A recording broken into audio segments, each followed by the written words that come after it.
नमस्कार, मी स्नेहा. साम संजीवनीमध्ये आपलं स्वागत. व्याधी किंवा आजारांच्या लक्षणांच्या टप्प्यांमध्येच त्यांचा शोध घेणं, त्यामागची कारणं काय हे जाणून घेण्यासाठी आणि योग्य उपचारांसाठी त्या रोगाचं निदान करणं महत्त्वाचं आहे. आणि त्यासाठी रोगनिदान चाचण्या या महत्त्वाची भूमिका पार पडतात. आणि रोगनिदान चाचण्यांच्या क्षेत्रातलं एक अग्रगण्य नाव म्हणजे कृष्णा डायग्नोस्टिक्स. याच कृष्णा डायग्नोस्टिक्सविषयी जाणून घेणार आहोत. तसंच थायरॉईड आणि त्यासंबंधीचे उपचार जे कृष्णा डायग्नोस्टिक्समध्ये उपलब्ध आहेत त्याविषयी आपण जाणून घेणार आहोत. मात्र त्याआधी कृष्णा डायग्नोस्टिक्सविषयी आपण जाणून घेऊया. रोगनिदान चाचण्यांच्या क्षेत्रातलं एक विश्वासू नाव आणि नामांकित कंपनी म्हणून कृष्णा डायग्नोस्टिक देशभरात काम करते. कृष्णा डायग्नोस्टिक हे विविध राज्य सरकारं तसंच महानगरपालिका यांच्याशी संबंधित PPP म्हणजेच पब्लिक प्रायव्हेट पार्टनरशिपद्वारे गुणवत्तापूर्ण आरोग्य सेवा देणाऱ्या कंपन्यांपैकी एक अग्रणी कंपनी आहे. देशभरात 17 राज्यांमध्ये कृष्णाची 2,500हून अधिक केंद्र आहेत. आधुनिक तंत्रज्ञान, पायाभूत सुविधांनी सज्ज कर्मचारी वर्ग तसंच 4,000हून अधिक प्रशिक्षित आरोग्य कर्मचाऱ्यांसह किफायतशीर किमतींमध्ये दर्जेदार आरोग्य सेवा देणं हे कृष्णाचं वैशिष्ट्य आहे. तसंच रेडिओलॉजी, टेलिरेडिओलॉजी, पॅथॉलॉजी आणि कॅन्सरशी संबंधित संपूर्ण अत्याधुनिक तंत्रज्ञानावर आधारित सर्व प्रकारच्या रोगनिदान चाचण्या या कृष्णांच्या विविध केंद्रांच्या माध्यमातून केल्या जातात. कृष्णाची वेगवेगळी केंद्र आहेत, त्या माध्यमातून या चाचण्या केल्या जातात. तसंच विशेष म्हणजे कृष्णा हे देशभरातील Tier 2 आणि Tier 3 शहरांमध्ये संकलन केंद्र सुरू करते आहे. तसंच ज्यामुळे अचूक आणि वेळेवर रोगनिदान हे केलं जाऊ शकतं आणि कृष्णा डायग्नोस्टिकच्या याच निदानामुळे रुग्णांना जीवनदान मिळू शकतं. अशा कृष्णा डायग्नोस्टिकच्या सेवा, वाटचाल आणि गुणवत्तेबद्दल सांगण्यासाठी आपल्या स्टुडिओत आलेले आहेत कृष्णाच्या पॅथॉलॉजी विभागाचे chief operating officer Manish Karekar. Doctor Manish Karekar sir, सरांचं स्वागत करूया. डॉक्टर, तुमचं खूप खूप स्वागत. नमस्कार. डॉक्टरांशी चर्चा करणार आहोत, मात्र त्याआधी डॉक्टरांची थोडक्यात ओळख करून देते. डॉक्टर मनीष कारेकर हे कृष्णा डायग्नोस्टिकच्या पॅथॉलॉजी विभागाचे चीफ ऑपरेटिंग ऑफिसर आहेत. तसंच मागच्या 2 वर्षांपासून ते कृष्णाशी संलग्न आहेत, कृष्णासोबत काम करत आहेत. तसंच गेल्या 17 वर्षांहून अधिकचा त्यांचा या क्षेत्रातला अनुभव आहे. तसंच पॅथॉलॉजी क्षेत्रातल्या पॅथॉलॉजीशी संबंधित सर्व रोगनिदान चाचण्या ज्या कृष्णाच्या विविध सेंटर्सच्या माध्यमातून केल्या जातात त्या चाचण्यांमधले डॉक्टर मनीष कारेकर हे तज्ज्ञ आहेत. आणि कृष्णा डायग्नोस्टिक लिमिटेडच्या देशभरातील सेंटर्समधून केल्या जाणाऱ्या पॅथॉलॉजी चाचण्यांसंबंधित व्यवस्थेची सगळी जबाबदारी जी आहे ती डॉक्टर मनीष कारेकर यांच्याकडे आहेत आणि गेली काही वर्ष ते समर्थपणे ही जबाबदारी सांभाळतात. चला तर मग आज जाणून घेऊयात थायरॉईड विषयी आणि त्या संबंधित कृष्णा डायग्नोस्टिकमध्ये कुठल्या रोगनिदान चाचण्या केल्या जातात याविषयी डॉक्टर मनीष आपल्याला सांगणार आहेत. डॉक्टर, आपलं पुन्हा एकदा स्वागत. डॉक्टर, मुळात थायरॉईड म्हणजे काय किंवा सगळ्यात महत्त्वाचं म्हणजे एंडोक्राईन सिस्टम म्हणजे काय? एंडोक्राईन सिस्टम म्हणजे आता आपल्या बॉडीमध्ये आपले बाकीचे जसे फंक्शन्स व्यवस्थित चालण्यासाठी किंवा कार्यरत होण्यासाठी 2 वेगवेगळ्या प्रकारचे द्रव्य असतात. एक आपण एन्झाईम्स म्हणतो आणि एक हार्मोन्स म्हणतो. तर हार्मोन्स जे असतात ते एक एंडोक्राईन सिस्टममधनं रिलीज होते. तर एंडोक्राईन सिस्टम म्हणजे वेगवेगळे टिश्यूज असतात किंवा वेगवेगळे अवयव असतात. ते नॉर्मली एन्झाईम्स हे नळाच्या मार्फत वेगवेगळ्या अवयवांवर ॲक्ट करतात. एंडोक्राईन सिस्टममध्ये नळीचा वापर नसतो. ते डायरेक्टली जे हार्मोन्स आहेत ते डायरेक्टली ब्लडमध्ये रिलीज होतात आणि मग त्यांचे वेगळे टार्गेट ऑर्गन्स असतात. जर समजा आपल्या ब्रेनमध्ये एक पर्टिक्युलर ग्रंथी आहे तर तिथून ते हार्मोन रिलीज होतं, पण ते ब्रेनवरनं ॲक्ट करता ते ओव्हरी म्हणा, जसं आपलं गर्भपेशवीच्या इकडे ओव्हरीज असतात तिथे ॲक्ट करतात, किंवा आपले वेगवेगळ्या सिस्टम्स आहेत जसं तुमचं थायरॉईड आहे इथे ॲक्ट करतात. तर हे बेसिक एंडोक्राईन सिस्टमबद्दल आहे. तुम्ही थायरॉईडबद्दल म्हटलं तर बरेचसे वेगवेगळे आपले प्रणाली आहे. तर थायरॉईड एक त्याच्यातलं एक एंडोक्राईन सिस्टममधला एक अविभाज्य अवयव आहे जो आपल्या मानेत असतो. मानेत सेंटरला बटरफ्लाय शेप्ड ती ग्लँड असते आणि त्याच्यातनं 2 वेगवेगळे हार्मोन्स रिलीज होतात ज्याला आपण T3 आणि T4 म्हणतो. तर हे in short related to endocrine system. Doctor, मुळात कोणत्या अवयवांनी ही एंडोक्राईन सिस्टम जी आहे ही प्रणाली बनलेली असते आणि मुळात याची कार्यपद्धती काय आहे, काय कार्य आहे याचं? तर वरतून खाली चालू करायचं म्हणजे मेंदूच्या खालच्या भागेत 2 छोट्या ग्लँड्स असतात. साधारण आपल्या शेंगदाण्यापेक्षा शेंगदाण्याच्या आकाराची असते ज्याला आपण हायपोथॅलॅमस म्हणतो. त्याच्या खाली आपण एक मास्टर ग्लँड म्हणतो ज्याला पिच्युटरी असं म्हणतात. तर पिच्युटरी एक खूप इम्पॉर्टंट ग्लँड आहे जे बॉडीतली वेगवेगळे डिफरंट एंडोक्राईन सिस्टम्स जे आहेत त्यांना ते कंट्रोल करतं, म्हणून त्याला एक मास्टर ग्लँड म्हणून म्हटलं जातं. त्याच्यात 2 भाग असतात, अँटीरियर आणि पोस्टीरियर, म्हणजे एक पुढचा भाग आणि मागचा भाग. तर पुढच्या भागातनं काही विशिष्ट हार्मोन्स रिलीज होतात, मागच्या भागातनं एक विशिष्ट हार्मोन्स रिलीज होतात. तर पिच्युटरीमधनं काही हार्मोन्स जे रिलीज होतात त्यांची नावं मी सांगू शकतो, जसं LH, FSH प्रोलॅक्टिन. LH म्हणजे luteinizing hormone, FSH follicle stimulating hormone. या दोघांचं ॲक्शन असतो ओव्हरीवर, जे आपल्याला अंडाशय आपण म्हणतो त्याला, त्याच्यातनं ओवा रिलीज होतं जे गर्भासाठी लागतं, ते एक आहे. नंतर पिच्युटरीमधनं TSH एक हार्मोन रिलीज होतो ज्याचं नाव आहे थायरॉईड स्टिम्युलेटिंग हार्मोन. ते थायरॉईड स्टिम्युलेटिंग हार्मोन जसं त्याचं नाव आहे, अर्थ पण त्याच्यातच लपलेला आहे. स्टिम्युलेटिंग म्हणजे त्याला ऊर्जा देणे. तर ते थायरॉईडला हे थायरॉईड स्टिम्युलेटिंग हार्मोन ऊर्जा देतं, म्हणजे ते थायरॉईड स्टिम्युलेटिंग हार्मोन थायरॉईड ग्लँडवर ॲक्ट करतं. अजून एक आहे ज्याला हार्मोनचं नाव आहे प्रोलॅक्टिन. तर प्रोलॅक्टिन हे स्तनावर फिमेल्सच्या स्तनावर ॲक्शन करतं. म्हणजे जेव्हा गर्भधारणा होते तेव्हा गर्भधारणा झाल्यानंतर बाळ झाल्यावर त्याला जे पोषण लागतं दुधाच्या मार्फत, तर ते प्रोलॅक्टिन हे ग्लँड स्तनाला डेव्हलप करते त्याच्यासाठी. तर हे इन शॉर्ट पिच्युटरीबद्दल आहे. त्याच्यानंतर आपण त्याच्याखाली जाऊ थायरॉईड ग्लँड. तर थायरॉईड ग्लँडचं मेन फंक्शन, थायरॉईड हे ऑलमोस्ट आपल्या पूर्ण बॉडीचं वेगवेगळे फंक्शन्स आणि वेगवेगळ्या टिश्यूजवर ॲक्ट करतं आणि ते वेगवेगळे फंक्शन्स कंट्रोल करतं. तर एक प्रमुख रोल असतो थायरॉईड ग्लँडचा. आपण बॉडीचं एक बेसल मेटाबॉलिक रेट आपण म्हणतो की बॉडीचं टेम्परेचर किती असायला पाहिजे, या सगळ्या गोष्टी थायरॉईड कंट्रोल करतं. हे 2 हार्मोन्स मार्फत कंट्रोल होतं, त्याला आपण T3 आणि T4 म्हणतो. तर ते T3 आणि T4 हे सगळे समस्त फंक्शन्स कंट्रोल करतात. त्याच्यानंतर अजून खाली आलं तर एक पॅनक्रियाज म्हणून आपला ग्लँड आहे ज्याच्यात विविध 3 हार्मोन्स रिलीज होतात. तर एक हार्मोन जो असतो ज्याला आपण इन्शुलिन म्हणतो. तर इन्शुलिन सगळ्यांना माहिती आहे की इन्शुलिन हे डायबिटीजसाठी खूप इम्पॉर्टंट आहे. तर बेसिकली इन्शुलिन हे ग्लुकोजचं लेवल, ग्लुकोजची मात्रा पूर्ण बॉडीत कंट्रोल करतं. अजून एक हार्मोन पॅनक्रियाज रिलीज करतं ज्याचं नाव आहे ग्लुकागॉन. तर ग्लुकागॉन काय करतं की ग्लुकोजची मात्रा वाढवतं. समजा तुम्हाला कोणतं स्ट्रेस रिलेटेड आहे किंवा काही ॲक्टिव्हिटी आपण करतो आहे जिथे जास्त एनर्जी लागते, अशा वेळेला ग्लुकागॉन रिलीज होतं आणि तुमच्या बॉडीतलं ग्लुकोजची मात्रा वाढते. अजून 2 वेगवेगळे हार्मोन्स आहेत. एक IGF-1 आम्ही म्हणतो की इन्शुलिन ग्रोथ फॅक्टर, आणि सोमॅटोस्टॅटिन म्हणून नाव आहे. आणि अजून एक त्यालाच संलग्न पिच्युटरीमधनं एक हार्मोन रिलीज होतं ज्याला ग्रोथ हार्मोन म्हणतात, जे छोट्या मुलांच्यात खूप इम्पॉर्टंट आहे. ते त्यांची जी नॉर्मल जी वाढ होते, एज वाईज जी त्यांची ग्रोथ होते, त्याच्यासाठी ग्रोथ हार्मोन खूप इम्पॉर्टंट आहे. त्याच्यानंतर आपण किडनीच्यावर एक छोटीशी ग्लँड असते ज्याला आपण एड्रिनल ग्लँड किंवा सुप्रारिनल ग्लँड म्हणतो. त्याच्यातनं बरेचसे स्टिरॉइड रिलेटेड हार्मोन्स रिलीज होतात. प्रामुख्याने जे एक आहे ज्याला आपण कॉर्टिझॉल म्हणतो, त्याला आपण स्ट्रेस हार्मोन पण म्हणतो. तर कॉर्टिझॉल ह्या हार्मोनचं मेन फंक्शन असतं की काही पण स्ट्रेस म्हणजे जे आपण दैनंदिनी गोष्टी करतो त्याच्यापेक्षा जर कोणत्या गोष्टी जास्त प्रमाणात कराव्या लागल्या, फॉर एक्झाम्पल मुलं आहेत त्यांना जर परीक्षेच्या वेळेला 16, 18 तास काम करायचं, अशा वेळेला हे हार्मोन जास्त कार्यरत होतं. आपण जर 10 तास काम करतो त्याच्यापेक्षा जर जास्त स्ट्रेच करायचं असेल तर तेव्हा हे कॉर्टिझॉल रिलेटेड हार्मोन आहे ते जास्त प्रमाणात रिलीज होतं. अजून एक हार्मोन आहे ज्याचं नाव आहे अल्डोस्टेरोन.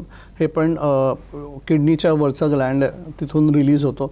अल्डोस्टेरोनचं प्रामुख्याने फंक्शन असतो की ते बॉडीचं फ्लुइड किंवा लिक्विड बॅलन्स कंट्रोल करायला, ज्याला आपण इलेक्ट्रोलाइट्स म्हणतो, सोडियम पोटॅशियम जे आहेत, जे मिनरल्स आहेत, ते कंट्रोल करण्याचं खूप इम्पॉर्टंट फंक्शन हे अल्डोस्टेरोन हे हार्मोन करतं. त्याच्यानंतर जे आपण आपली रिप्रोडक्टिव्ह सिस्टम आहे, जसं मेल्समध्ये आपण म्हणतो टेस्टिकल्स आहेत आणि फिमेल्समध्ये जे ओव्हरीज आहेत किंवा अंडाशय आहेत, तर ओव्हरीजमध्ये जसं मी आधी म्हटलेलं पिच्युटरी LH आणि FSH या हार्मोन्स रिलीज करतं.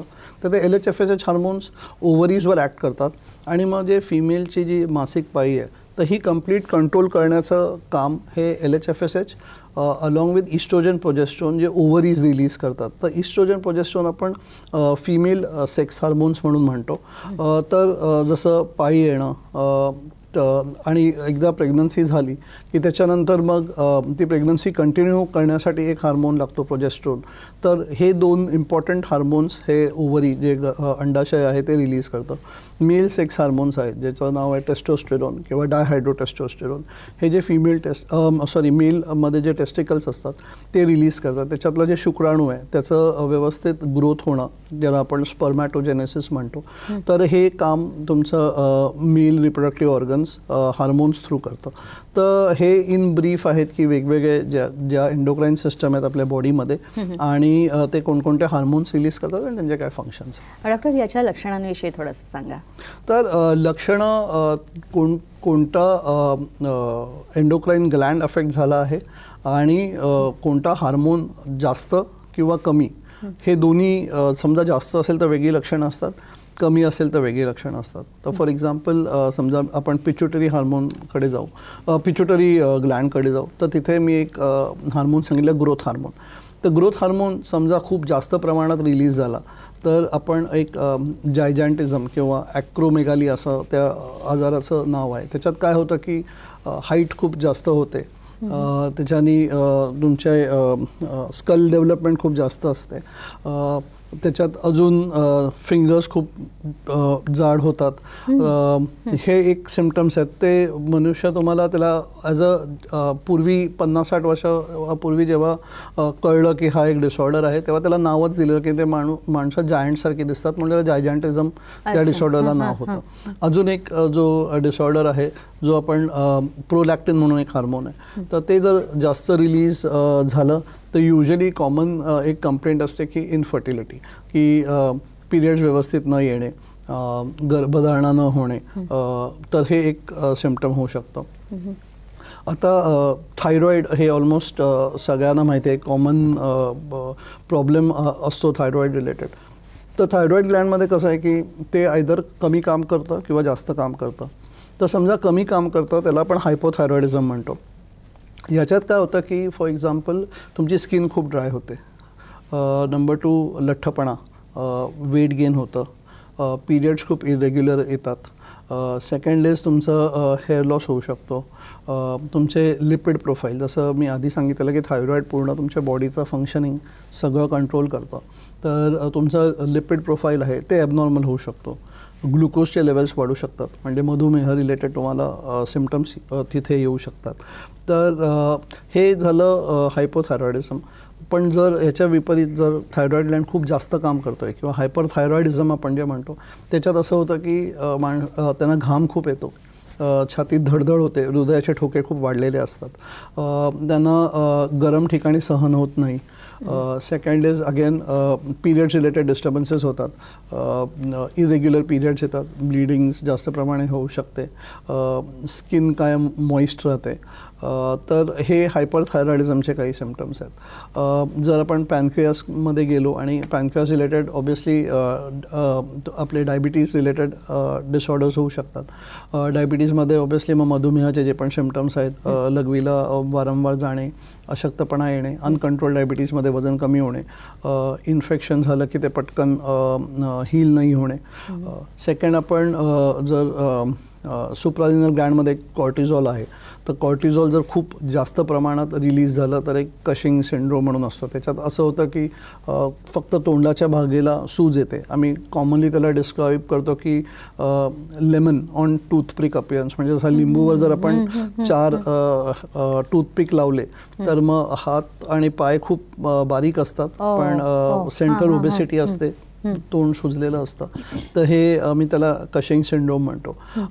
दुसरं एक जसं आपण जर फिमेल रिप्रोडक्टिव्ह सिस्टम रिलेटेड बघितलं तर जर अंडाशयाचे इथे समजा LHFSH हार्मोन्समध्ये काही बिघाड झाला तर FSH जे फॉलिकल स्टिम्युलेटिंग हार्मोन आहे त्याचं काम असतं की अंडाशयाला प्रिपेअर करायला, अंड जे बीजांड बनवण्यासाठी तर काय होतं की एका वेळेला युजली 6-7 अंडाशय बीजांड डेव्हलप होतात, त्याच्यातलं एक रिलीज होतो. पण ह्या डिसऑर्डरमध्ये भरपूर तुमचे बीजांड रेडी होतात आणि त्याचं प्रॉपर डेव्हलपमेंट होत नाही. त्याच्यामुळे LHFSH वाढल्यामुळे अगेन आम्ही एक हर्सुटिझम म्हणून होतं, म्हणजे जे फिमेल सेक्शुअल कॅरेक्टर्स जे आहेत त्याच्याऐवजी मेल सेक्शुअल कॅरेक्टर्स डेव्हलप होतात. तोंडाला केस येणे किंवा इरेग्युलॅरिटीज होणे आणि इनफर्टिलिटी हे काही कॉमन कारणं आहेत. नक्की सर, आपण आणखी ही चर्चा पुढे नेणार आहोत. मात्र तुम्हाला सुद्धा काही शंका असतील किंवा तुम्हाला कृष्णा डायग्नोस्टिक्सविषयी तिथे केल्या जाणाऱ्या चाचण्यांविषयी जाणून घ्यायचं असेल तर तुम्ही स्क्रीनवर जे तुम्हाला नंबर दिसत आहेत, तसेच कृष्णाचे सोशल मीडिया हँडल्स दिसत आहेत, ते सगळे ॲड्रेसेस तुम्हाला दिसत आहेत, त्यांची वेबसाईट दिसते, व्हॉट्सअप नंबर आहे, तसंच कॉल सेंटर नंबर आहे कृष्णाचा. हा तुम्ही नोट डाऊन करून घ्या. या सगळ्या गोष्टी तुम्ही नोंद करून घ्या आणि तुम्ही या सगळ्या सेंटर्सवर संपर्क साधून फोन नंबरद्वारे तुम्ही सगळी माहिती मिळवू शकता. यानंतर एक छोटासा ब्रेक घेऊया.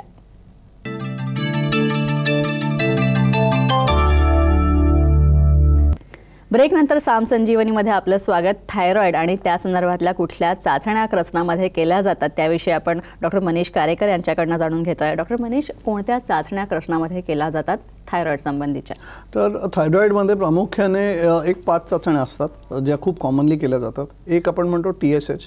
तर TSH म्हणजे थायरॉइड स्टिम्युलेटिंग हार्मोन. तर समजा तुमची थायरॉइड स्टिम्युलेटिंग हार्मोनची युजल व्हॅल्यू तुमची एक 0.35 to 5.5 मध्ये लागते. हे प्रौढावस्थेत प्रौढ मेल्स आणि प्रौढ फिमेल्समध्ये लागते. ही एक TSH म्हणून टेस्ट आहे. त्याची जर व्हॅल्यू 5.5 पेक्षा जास्त असेल तर आपण त्याला हायपोथायरॉइड असं म्हणतो, म्हणजे थायरॉइड कमी काम करत आहे. आणि 0.35च्या खाली असेल तर आपण त्याला हायपर थायरॉइड म्हणजे म्हणतो की थायरॉइड जास्त काम करत आहे. हे झालं TSH बद्दल. अजून 2 हार्मोन्स येतात त्याच्यात, FT3 आणि FT4. तर हे ॲक्च्युली ॲक्टिव्ह कंपोनंट जो आहे हार्मोन्सचा तो आपल्याला कळतो. FT3 FT4 जर हायपोथायरॉइड असेल तर खूप कमी प्रमाणात असतं आणि हायपर थायरॉइड असेल तर ते वाढलेल्या प्रमाणात असतं. याच्यानंतर समजा पेशंट हायपोथायरॉइड किंवा हायपर थायरॉइड आहे तर त्याचं कारण शोधण्यासाठी अजून 2 टेस्ट असतात जे अँटीबॉडी टेस्ट असतात, ज्याला आपण अँटीथायरॉइड अँटीबॉडी टेस्ट म्हणतो. त्याच्यात 2 येतात. एक अँटीथायरोग्लोबुलिन अँटीबॉडी टेस्ट असते आणि एक आमची TPO अँटीबॉडी टेस्ट असते. जर ह्या 2 टेस्टमध्ये काही निकाल नाही लागला तर अजून एक टेस्ट असतं ज्याचं नाव TSH रिसेप्टर अँटीबॉडी आहे. प्रामुख्याने थायरॉइडबद्दल मला हे सांगावं इच्छितो की प्रेग्नन्सीमध्ये युजली बाळाच्या डेव्हलपमेंटसाठी थायरॉइड हे खूप इम्पॉर्टंट रोल प्ले करतं. तर त्याच्यामुळे जे नॉर्मल 5.5 ही जी रेफरन्स रेंज नॉन प्रेग्नंट फिमेल्समध्ये असते ती रेफरन्स रेंज कमी होऊन 2.5वर येते. म्हणजे ह्याचा अर्थ जर 3.5 किंवा 4.5 हे पहिल्या 12 आठवड्यात एकदा प्रेग्नंट झाल्यावर डॉक्टर्स ती टेस्ट ॲडवाईज करतात. जर त्याची व्हॅल्यू 2.5पेक्षा जर जास्त असेल तर आपण प्रेग्नन्सीमध्ये कन्सिडर करतो की थायरॉइड अजून व्यवस्थित काम नाही करत आहे, मग अशा वेळेला ट्रीटमेंट देणं गरजेचं असतं. पण त्याच्यानंतर मग जसं 12 ते 24 आठवड्यामध्ये परत ती रेफरन्स रेंज 3.5 होते. तर हे थायरॉइड रिलेटेड काही इम्पॉर्टंट टेस्ट आहेत. अच्छा, आणखी एक महत्त्वाचं, थायरॉइड टेस्ट करायला जाण्यापूर्वी काही खबरदारी घ्यायची का? Good question. काय होतं की थायरॉइडमध्ये जर तुम्हाला आजार नाही आहे, तुम्हाला पहिल्यांदा करताय किंवा तुम्हाला जाणून घ्यायचं आहे की तुम्हाला थायरॉइड रिलेटेड काही डिसऑर्डर आहे की नाही, तर पूर्वी असं सांगितलं जायचं की फास्टिंग करणं गरजेचं आहे 10 ते 12 तास. कारण की तेव्हा इन्स्ट्रुमेंट्स किंवा इक्विपमेंट्स किंवा रिएजंट्स त्या अद्ययावत किंवा त्या ॲडव्हान्स नव्हत्या. पण लास्ट 15 इयर्समध्ये एवढे ॲडव्हान्समेंट्स आले आहेत की थायरॉइडची टेस्ट तुम्ही कधीही करू शकता. डॉक्टर्स युजली ॲडवाईज करतात की अनुशापोटी तुम्ही 10 तासांनी करा, पण ॲक्च्युली ती कधीही तुम्ही करू शकता. सेकंड इम्पॉर्टंट इज जे थायरॉइडचे पेशंट्सना ट्रीटमेंट चालू आहे किंवा औषधं घेत आहेत, मग अशा वेळेला काय करायचं हा कॉमन असतो की औषधं घेऊन करायची, औषध नाही करायचं. तर आम्ही ॲडवाईज करतो की ज्या दिवशी तुमची टेस्ट होते तर तुम्ही सॅम्पल युजली थायरॉइडचं औषध सकाळी दिलं जातं, तर सॅम्पल द्या. म्हणजे घरी येत असेल तर सॅम्पल द्या आणि त्याच्यानंतर औषध घ्या. That is the easiest thing to do. म्हणजे तुमचं औषध पण स्किप होत नाही आणि आपल्याला पाहिजे तसे रिझल्ट्स पण मिळतात. तर हे थायरॉइड रिलेटेड कॉमन जी खबरदारी केली जाते ही आहे. आणखी एक महत्त्वाचं, उपचार सुरू असताना किंवा औषधोपचार सुरू असताना, ट्रीटमेंट सुरू असताना किती कालावधीच्या अंतराने चाचण्या कराव्यात? तर थायरॉईड रिलेटेड जर सांगायचं असेल तर युजली ट्रीटमेंट दिल्यानंतर साधारण किती काय स्टेटस आहे त्या पेशंटच्या डिझीजचा. समजा खूप जास्त हायपोथायरॉईड आहे, TSHची व्हॅल्यू 100च्या वर आहे, तर डॉक्टर औषध देऊन एक 15 दिवसानंतर ॲडवाईस करतात की 2 आठवड्यानंतर तुम्ही टेस्ट करा. त्याच्यामुळे कळतं की जे औषध दिलं आहे ते किती लागू पडतं आहे, TSHची व्हॅल्यू किती कमी झालेली आहे. एकदा ते स्टेबल झालं की एव्हरी 4 वीक्स करावं सांगतात की महिन्यात एकदा ती टेस्ट करा. आणि एक डिझायर्ड रेंज मिळाली की 0.5 आणि 5.5च्या मध्ये जर आली तर मग ते डॉक्टर जसा फॉलोअप आहे एव्हरी 3 मंथ्स किंवा एव्हरी 6 मंथ्स ही थायरॉईडची टेस्ट आपण करू शकतो. डॉक्टर, स्त्रियांच्या बाबतीत बोलायचं झालं तर स्त्रियांमध्ये काही किंवा स्त्रियांचे एंडोक्राईन सिस्टमशी संबंधित काही आजार आहेत का, विकार आहेत का, आणि त्याच्या चाचण्या क्रसनामध्ये कशा होत? तर एक कॉमन जो डिसऑर्डर आहे फिमेल्समध्ये जो आता बघितला जातो तो त्याला आपण एक पॉलिसिस्टिक ओव्हेरियन सिंड्रोम किंवा पॉलिसिस्टिक ओव्हेरियन डिझीज म्हणतो. ज्याच्यात काय होतं की जे अंडाशय आहे त्याच्यात सिस्ट म्हणजे छोटे छोटे फुगे होतात आणि त्याच्यामुळे काय होतं की जे नॉर्मल त्यांची सिस्टम आहे ज्याच्यात LH-FSH जे हार्मोन्समध्ये ते अंडाशय बनवून त्याच्यातनं अंड रिलीज होतं तर ती प्रक्रिया होत नाही. आणि काय होतं की फिमेल हार्मोन्स इस्ट्रोजन प्रोजेस्ट्रॉनच्या ऐवजी मेल हार्मोन सिक्रेट होणं चालू होतं.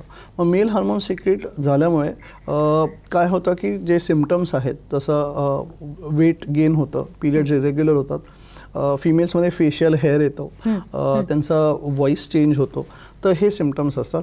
टेस्टमध्ये कॉमन टेस्टच आम्ही LH-FSH प्रोलॅक्टिन ही टेस्ट सांगतो, इस्ट्रोजन E2 लेवल सांगतो.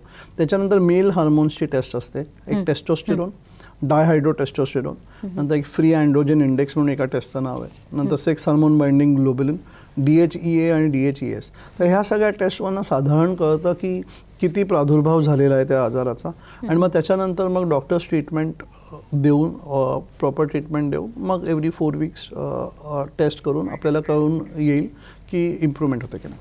नक्की सर, आपण पाहिलात की डॉक्टर मनीष कारेकर जे क्रसना डायग्नोस्टिक्सच्या पॅथॉलॉजी विभागाचे चीफ ऑपरेटिंग ऑफिसर आहेत, त्यांनी क्रसनामध्ये थायरॉईड आणि त्याच्याशी संबंधित कुठल्या रोगनिदान चाचण्या केल्या जातात याविषयी आपल्याला सांगितलं. तुम्हाला सुद्धा जर काही शंका असतील, तुम्हाला सुद्धा जर या चाचण्यांविषयी क्रसनामध्ये केल्या जाणाऱ्या चाचण्यांविषयी जाणून घ्यायचं असेल तर तुम्ही खाली जे संपर्क क्रमांक दिलेले आहेत, कॉल सेंटर नंबर दिलेला आहे, तसंच काही महत्त्वाचे सोशल मीडिया हँडल्स दिलेले आहेत, लिंक्डइनचा ॲड्रेस दिलेला आहे, तो तुम्ही नोट डाऊन करून घ्या आणि क्रसनाशी संपर्क साधा. डॉक्टर मनीष, तुम्ही इथे आला त्यासाठी खूप खूप आभार तुमचे.